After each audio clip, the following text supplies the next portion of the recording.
እነሆ አዳዲስና ወቅታዊ መረጃዎችን አዘጋጅተን ወደ እናንተ ማድረስ ጀምረናል። በቅድሚያ ማርስ ዜናዎችን አስቀድማለሁ።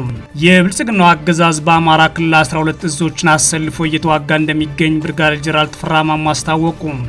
የአማራ ፋኖ ብሔራዊ ኃይል ማዕከላዊ ኮማንድ አባል ብርጋዴር ጄኔራል ተፈራ ማሞ ፋኖን አጥፋለሁ ብሎ የሚደነፋው ሁሉ ከድንፋታው አላለፈም ሲሉ ተናግረዋል።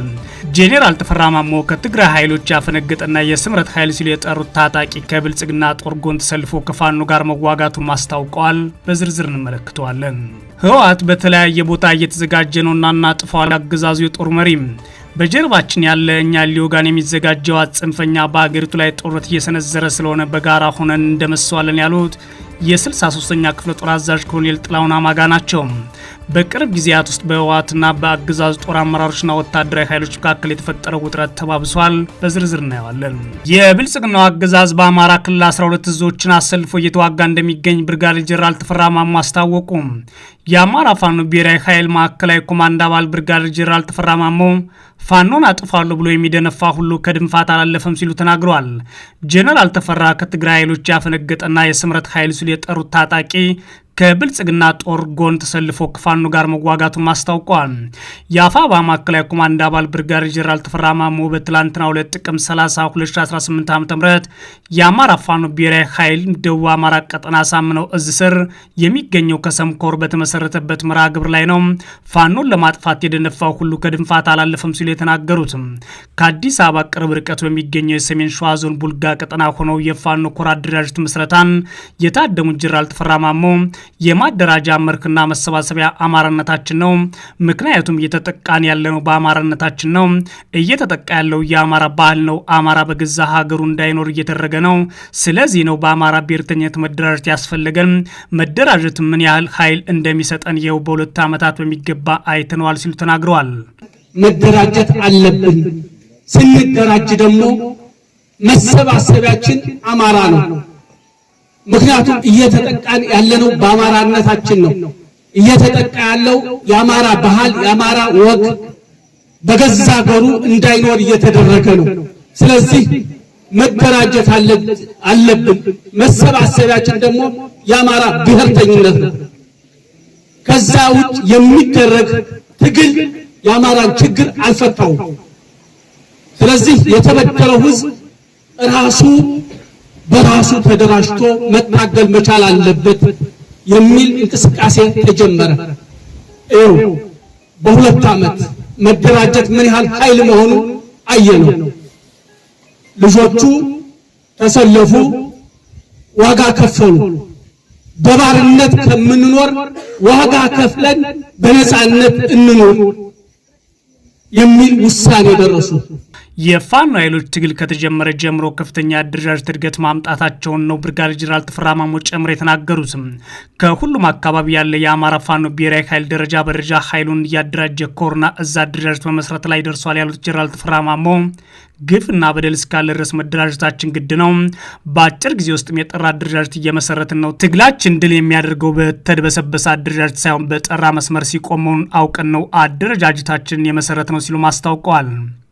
በሁሉም የአማራ ፋኖ ብሔራዊ ኃይል አሁን ያለበት ልክ እንደናንተ በየምድር ላይ ያለው ወሎ ላይ ያለው ጎጃም ላይ ያለው ሸዋ ላይ ያለው ደረጃ በደረጃ ሰራዊቱን በተዋጊነት በልምድ እያበቃ ይኸው ዛሬ ለዚህ ኮሮቹን ለመገንባት ክፍለ ጦሮቹን ለመገንባት ብሎም እዝ ለመገንባት ተችሏል። ምኒልክስ የዚህ አደረጃጀት ውጤት ነው። አሳምነውስ የዚህ አደረጃጀት ውጤት ነው። በላይ ዘለቀስ የዚህ አደረጃጀት ውጤት ነው። ቴዎድሮስስ የዚህ አደረጃጀት ውጤት ነው። ወለጋ ያለው ዲዛሞ እስ የዚህ አደረጃጀት ውጤት ነው። ሌሎቹም አሉ። ምክንያቱም ግፍ በደል እስካለ ድረስ መደራጀት ግድ ነው። ተደራጅተህ ለነፃነት መታገል ምንጊዜም ተፈላጊ ነው። ስለዚህ አሁን በአጭር ጊዜ የጠራ ነገር ተይዟል። ይህ ትግል ድል የሚያደርገው በተድበሰበሰ አደረጃጀት አይደለም። ከዚህ በፊት ሲድበሰበስ በነበረው እየኖርንበት በሌለበት በማንኖርበት ኢትዮጵያ ያለ የምናደርገው መሆን የለበትም። ኢትዮጵያ አገራችን ናት፣ አንጠላትም። ግን በመላ ኢትዮጵያ ይህ ህዝብ እየተገደለ እንደ ብሔር ተደራጅቶ እንደ አማራ ተደራጅቶ መመከት ካልቻለ እንደሚጠፋ አስቀድመን ተነጋገርንበት። ይህ አደረጃጀት የዛ ውጤት ነው። የብልጽግና አገዛዝ በአማራ ክልል 12 እዞችን አሰልፎ እየተዋጋ እንደሚገኝ ያስታወቁት የአማራ ፋኖ ብሔራዊ ኃይል አመራሩ ጀነራል ተፈራ ማሞ ከ12 እዞች 11 እዝ የብልጽግና ጦር ሲሆን አንደኛው ደግሞ ከትግራይ አፈንግጦ የመጣው የስምረት ታጣቂ ነው። እነዚህ ሁሉ እዞች ግን በፋኖ ኃይሎች እየተመቱ ነው። ፋኖን አጥፋዋለሁ ብሎ የሚደነፋው ሁሉ ከድንፋታው አላለፈም ሲሉ ተናግረዋል። አገዛዙ አሁን በእንደዚህ አብዛኛው አማራ በሚኖርባቸው 12 እዝ አሰልፏል። ብልጽግና 11 እዝ አለው። ስምረት የሚባል ከትግራይ አፈንግጦ የመጣ አንድ እዝ አብሮ አለ። 12 እዝ ነው እየተተራመሰ ያለ። ይሄን እዝ ግን እስከሚያቆለው ድረስ እየተመታ መሆኑን ሁልጊዜ ከምትሰሩት የምታዩት ነው።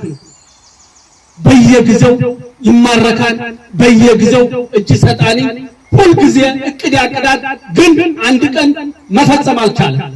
አጠፋዋለሁ እያለ ይደነፋን፣ ከድንፋታ አላለፈም።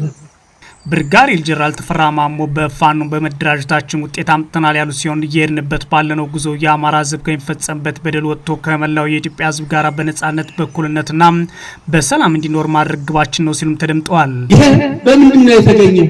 በመደራጀት ነው። ልክ አሁን እየሄድንበት ባለው ጉዞ ሌላ ምንም አይደለም። መነሻችን የአማራ ሰፊ ሕዝብ ከሚፈጸምበት በደል ወጥቶ ከመላው ኢትዮጵያ ህዝብ ጋር በነጻነት በእኩልነት በሰላም እንዲኖር ነው ፍላጎታችን። ማንም ምን አይደለም። የኛ ጥያቄ በራሳችን ሀገር ከሌሎች ህዝቦች ጋር በእኩልነት እንኑር ነው። አትኖሩም ካለ ደግሞ በክንዳችን መኖር እንችላለን። በክንዳችን ነው መኖር የምንችለው። አይታችሁታል።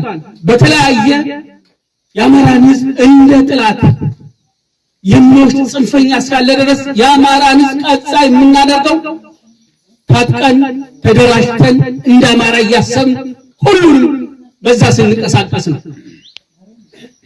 ከተለያዩ የኢትዮጵያ ህዝቦች ከኛ ጋር መኖር የሚፈልጉ በአጭር ጊዜ አይታችሁታል። ከፋኖ ጋር መታገል እንፈልጋለን። የጋራ ጥላታችን በጋራ መምጣት እንፈልጋለን። የአማራ ፋኖ ብሔራዊ ኃይል ማዕከላዊ ኮማንድ አባል ጀነራል ተፈራ ማሞ በኢትዮጵያ ጉዳይ ከሌሎች ኃይሎች ጋር ለመነጋገር በፋኖ በኩል ዝግጁ መሆናቸውን በንግግራቸው አንስተዋል። የፋኖ ኃይሎች በአደረጃጀታቸው ይበልጥ እያጠናከሩ ወደፊት ይጓዛሉ ሲሉም ተደምጠዋል። ብርጋዴር ጀነራል ተፈራ ማሞ